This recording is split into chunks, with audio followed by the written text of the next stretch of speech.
When was the last time you looked at your life, not with frustration, not with resentment, but with a quiet nod and said, "Yep, this too is part of the plan"? Now, I ain't talking about toxic positivity or telling yourself that getting laid off or dumped is some kind of hidden blessing wrapped in a bow. I'm talking about real acceptance. The kind that doesn't flinch when the storm hits, because deep down, it's ready.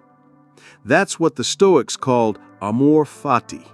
Not just tolerating fate, but loving it, even when it tastes like gravel. Now, don't confuse that with rolling over and letting life kick you in the ribs. That ain't Stoicism. Amor Fati ain't about being passive. It's about being so strong in spirit, so anchored in truth, that no twist of fate can break you. Most folks today, we're allergic to discomfort. We treat minor inconvenience like tragedy, and tragedy like the universe is personally out to get us. We want control over things we were never meant to control. Traffic, weather, politics, other people's opinions. Heck, we even try to manage how others feel about us, like that's our job. And that constant fight, that resistance to life as it is, that's what's wearing us out. We doom scroll through news we can't change, rage at tweets from strangers we'll never meet, and then wonder why we're anxious all the time. We've forgotten the art of stillness, of surrender without weakness, of meeting reality on its terms and saying, "All right, let's do this." That's what Amor Fati gives us, a way to stop fighting shadows and start walking forward. You know who got this better than most? Old Marcus Aurelius, emperor of Rome, leader of armies, philosopher in the trenches.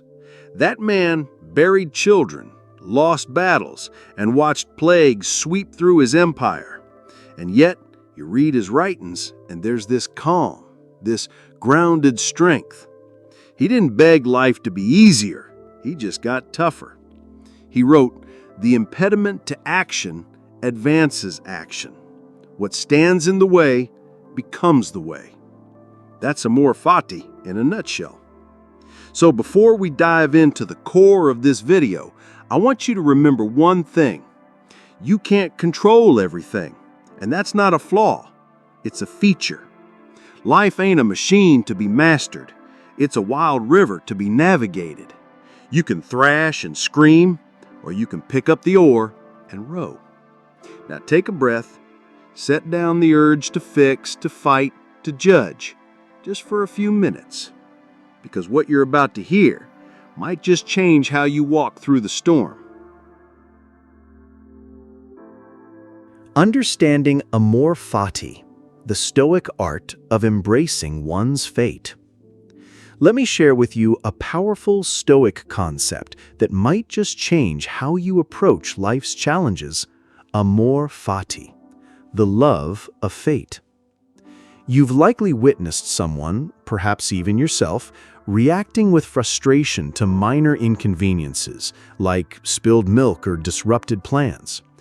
But what if instead of resisting these moments, we learn to embrace them, not with passive resignation, but with deliberate acceptance? Amor Fati is not about naively insisting that everything happens for the best. Rather, it is about cultivating the resilience to accept and even welcome whatever life brings, no matter how difficult. The Stoics offer a practical framework for this mindset. 1. Break down your problem. When faced with adversity, say a painful breakup, instead of dwelling on loss, consider what you've gained. Time, an opportunity to pursue neglected passions. Motivation, a chance to redefine yourself. New possibilities. The world is far larger than one relationship. 2. Gain perspective. Is your situation truly catastrophic? Compare it to the hardships endured by historical Stoics. Marcus Aurelius lost 6 of his 12 children, yet continued to lead an empire. Epictetus, born a slave and physically disabled, became one of history's greatest philosophers. Your struggles, while real, may not be as insurmountable as they seem. 3. Reframe challenges as gifts. Ask yourself, what if this obstacle is actually an opportunity? Illness can clarify what truly matters. Job loss may redirect you toward a more fulfilling path. A Stoic response to adversity. Consider 2 reactions to a breakup.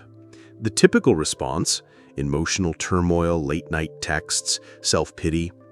The Stoic response, acknowledge what you cannot control, another's choices. Extract value from the experience, growth, resilience. Take constructive action.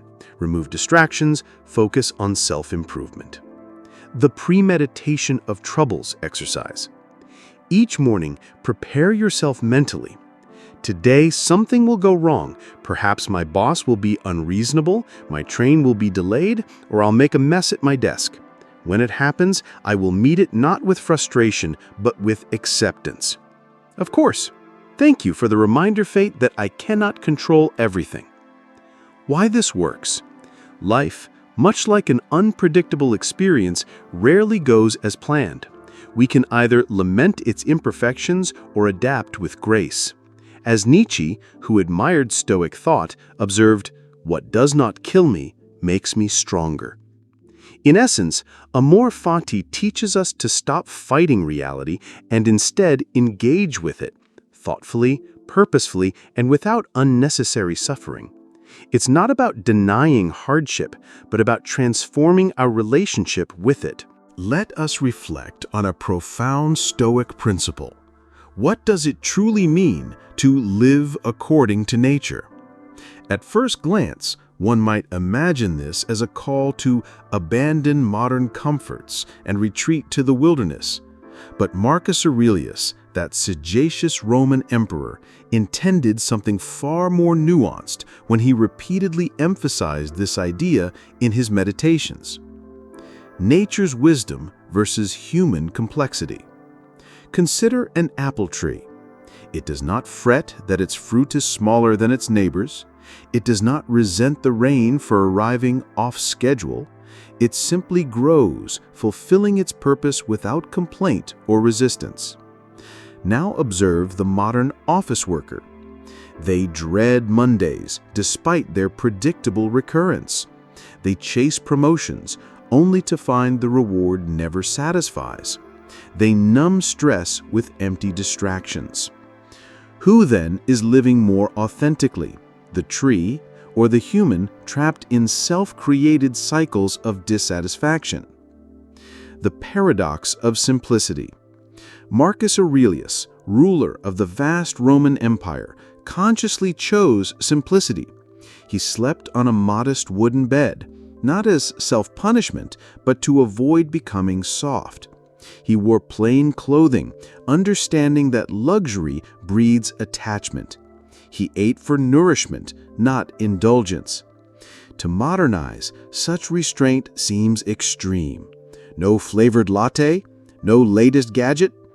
Yet herein lies the irony. The more we accumulate, the more we fear losing it. The more we chase comfort, the more discomfort we create. Nature operates differently. A river does not hoard water. It flows. A tree does not cling to dead leaves. It releases them. A wolf does not anguish over tomorrow. It lives fully in the present. Practical steps toward natural living. Distinguish needs from wants. Do you truly require constant notifications? That third dessert? Those redundant purchases?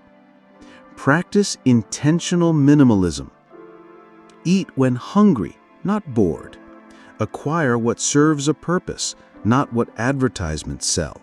Speak your truth, not what others expect to hear. Accept life's inevitabilities. Aging is not a flaw. It is the natural order. Loss is not an anomaly. It is part of existence. Failure is not permanent. It is a teacher. When Marcus Aurelius wrote, "The nature of the way is the nature of wisdom," he was not offering poetic abstraction. An oak does not strain to become a rose. A stream does not fight its current. Only humans exhaust themselves resisting what is instead of flowing with it. Perhaps it is time to pause this struggle, to stop overcomplicating existence, and instead live simply, authentically, naturally. The wisdom was here all along, whispered in the rustling leaves and flowing rivers. We need only listen. Let me share a fascinating thought experiment with you.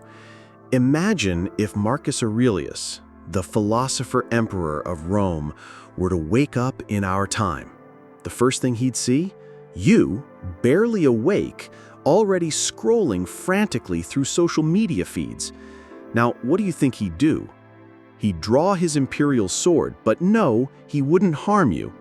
Instead, he'd slice your smartphone clean in half, as effortlessly as cutting a warm pie, and calmly remark, "Congratulations, you've just added 10 years to your life."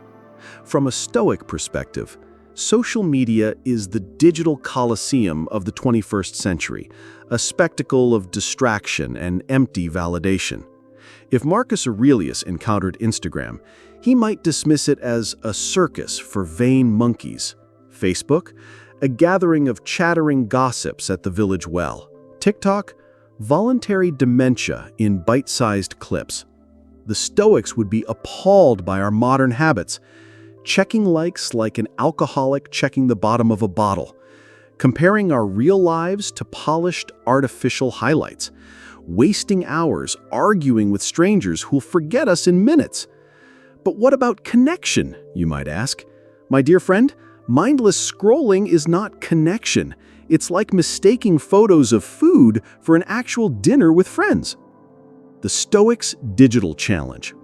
Here's a simple exercise, a day of Stoic discipline. Morning without a phone. Yes, it's possible. First hour awake, no screens. Savor your coffee, taste it, don't photograph it.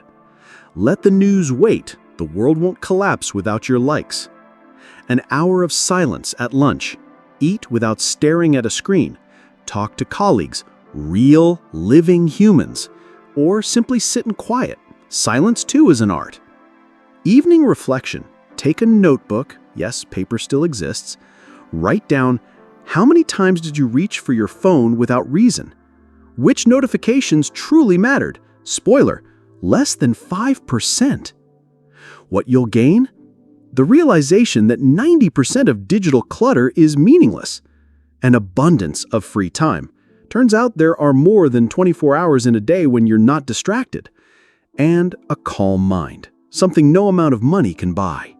Marcus Aurelius once wrote, "How much time you steal from yourself by endless distraction." He could never have imagined that 2,000 years later, people would voluntarily surrender their attention to corporations profiting from their anxiety. So I leave you with this question. Isn't it time to reclaim control of your own mind? If an emperor ruling the vast Roman Empire could carve out hours for reflection, can't you, with all your modern conveniences, afford just 1 hour of silence? Let me tell you about Mike, a typical office zombie. His mornings don't begin with coffee, but with a cortisol spike. Work is misery, his boss is insufferable, and life feels like Groundhog Day on repeat. He's angry, stressed, and trapped in a cycle of frustration. Then one day, he stumbles upon a quote from Marcus Aurelius. "You're unhappy with the world, but can the world be unhappy with you?" And it hits him. Maybe the problem isn't the world. Maybe it's how he's reacting to it. How Stoicism transformed Mike's life. 1. He stopped taking the bait. Before, boss yells, Mike explodes, entire day ruined. Now, boss yells, Mike thinks, I can't control his shouting, but I can control my reaction. Takes a deep breath, stays calm. The key insight? Getting angry at a fool is like arguing with toilet paper, pointless and undignified. 2. He divided the world into mine and not mine. Before, traffic, rage, rain, rage, dollar exchange rate, rage. Now, traffic, okay, can't change it, but I can listen to a podcast. Rain, great, now I don't have to water the plants. Dollar exchange rate? Well, at least it's funny. The key insight? He didn't become a fatalist, he just stopped wasting energy on things he can't control. 3. He started a Stoic evening debrief. Every night, Mike asks himself 5 Stoic questions. 1. What was within my control today, and what wasn't? 2. Where did I act like a doormat, and how can I fix it? 3. What good happened, even something small? 4. What did I learn, even from the bad stuff? 5. What am I grateful for, even if it's just I didn't die? The results? In just 1 month, Mike stopped screaming at coworkers, started sleeping like a normal human, realized life isn't that terrible after all. Your Stoic cheat sheet, 5 questions before bed. If you, like Mike, want to stop being a ball of nerves, try this ritual every night. 1. What did I actually control today? Reminder, you're not God, the president, or even the boss. You only control your actions. 2. Where was I weak today? Did you lose your temper? Give up too soon? Forget that life is practice? 3. What went well? Even if it's just, I survived, or the coffee was good. 4. What did today teach me? Every failure is a lesson. Every success is proof you're not hopeless. 5. What am I grateful for? Gratitude is like a muscle. Train it, and life gets lighter. Now, Mike didn't turn into some enlightened guru. He still gets angry, stressed, and occasionally wants to tell the world to go to hell. But now he understands. His emotions are his responsibility, his attention is his choice, his life is his project. And if a former slave with a limp, Epictetus, and a neurotic emperor, Marcus Aurelius, could live with dignity in far worse conditions, then so can you. You might be thinking, oh great, another lecture about ancient Stoic philosophy. Who even needs this outdated nonsense? But before you dismiss it, close your eyes and imagine this. You wake up, and the first thing you see is your mortgage bill. Then you remember today's meeting with that insufferable boss. And to top it all off, you're out of coffee. Sound familiar? This is exactly why the Stoics invented their morning routine, an anti-stress protocol for people who don't even have time to take a proper bathroom break. The Stoic morning for those who can't wake up without cursing. 1. Wake up, don't grab your phone. The first 30 seconds after opening your eyes are sacred. Don't pollute your brain with news about another crisis or pointless messages. Instead, stretch like a cat. Yawn so hard your jaw cracks. It actually helps wake you up. Say out loud, "Holy hell, I didn't die again. Lucky me." 2. 1 minute of awareness. Before your brain gets cluttered with nonsense, ask yourself, what's actually in my control today? What's one thing I can do to make today bearable? What's the simplest step I can take right now? 3. 2 minutes of preparing for the worst. Imagine what could go wrong today. Boss yells, traffic jams, backstabbing coworkers. Then mentally say, so what? I'll handle it. This isn't pessimism, it's emotional vaccination. 4. 90 seconds for a daily mantra. Pick one phrase to carry with you. I only control my attitude. Today, I won't engage with idiots. I'm stronger than I think. 5. 30 seconds to launch. Take a deep breath and say, let's go. Now you can get coffee, if there is any. Why this works?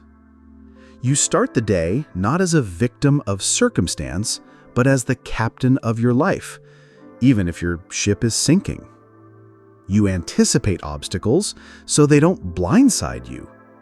You spend just 5 minutes, but they shape your entire day. A daily Stoic pep talk. Stand up straight. Keep your head high, no matter what. Even if today is going straight to, well, you know where.